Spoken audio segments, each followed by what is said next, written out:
Family വലിയ സങ്കടത്തിലാണ് വന്നത്. നട്ടൽ വളഞ്ഞതാണോ operation പറഞ്ഞിരിക്കുകയാണ്. മിനിയാന്ന് പോയിട്ട് അല്ലേ? ഏത് കുഞ്ഞിനെ ഇപ്പം നട്ടിൽ എന്ന് പറഞ്ഞത്?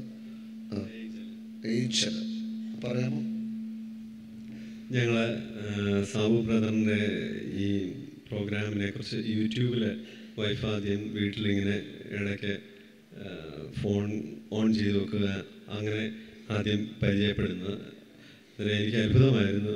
മീൻസ് ഞാൻ കാഞ്ഞിരപ്പള്ളി രൂപതക്കാരനാണ്, പക്ഷേ നേരത്തെ എനിക്ക് പരിചയമുണ്ടായിരുന്നില്ല. അന്നേരം പിന്നീട് ഇങ്ങനെ ഒരു പ്രോഗ്രാം കണ്ടു കഴിഞ്ഞപ്പോഴത്തേനും എനിക്ക് ആഗ്രഹം ജനിച്ചു. ഞങ്ങളിവിടെ വരുമ്പോൾ ഞങ്ങൾ കുവൈറ്റിൽ ജോലിയായിരുന്നു. ഞങ്ങൾ അവിടുന്ന് രണ്ടുപേരും ജോലി രാജിവെച്ച് ഞങ്ങൾക്ക് 1 മാസം കഴിഞ്ഞ് അമേരിക്കയിലേക്ക് പോകാനായിട്ട് ഉള്ള വിസ മീൻസ് അങ്ങനെ വന്നിരിക്കുകയാണ്. ഞങ്ങൾ നാട്ടിൽ വന്ന് 3-4 ദിവസത്തിനുള്ളിൽ തന്നെ ഞങ്ങളിവിടെ എത്താനായിട്ട് ഉള്ള അനുഗ്രഹം ദൈവം തന്നു. ഇന്നലെ തുടക്കം മുതൽ ഞങ്ങൾ പ്രാർത്ഥിക്കുന്നുണ്ടായിരുന്നു. ഞങ്ങളുടെ ഈ യാത്രയ്ക്കാണെങ്കിലും ഈ ധ്യാനത്തിനൊക്കെ വരുന്നതിന് മുമ്പായിട്ടും പ്രാർത്ഥിച്ചു. എന്നിട്ട് മകൾക്ക് ഇന്നലെ സൗബ്രദർ പ്രാർത്ഥിച്ച് കഴിഞ്ഞപ്പോൾ പ്രത്യേകമായിട്ട് സൗഖ്യം കിട്ടിയിരിക്കുകയാണ്. ഈശോയ്ക്ക് ഒത്തിരി നന്ദി പറയുന്നു.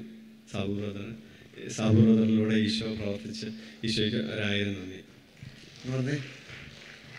ഈ കുഞ്ഞിൻ്റെയാണ് വളഞ്ഞ നട്ടല് ഇപ്പോൾ നിവർന്ന് നേരെയായത്. ഇന്നലെ അല്ല മിനിയാന്ന് വൈകിട്ട് ഞാൻ ഈ നട്ടലിൽ തട്ടി പ്രാർത്ഥിച്ചു. അപ്പോൾ തന്നെ ഈശോ തൊട്ടു, ഈ നട്ടലിൽ നിവർന്നു എന്നാണ് മാതാപിതാക്കൾ സാക്ഷ്യപ്പെടുത്തിയിരിക്കുന്നത്.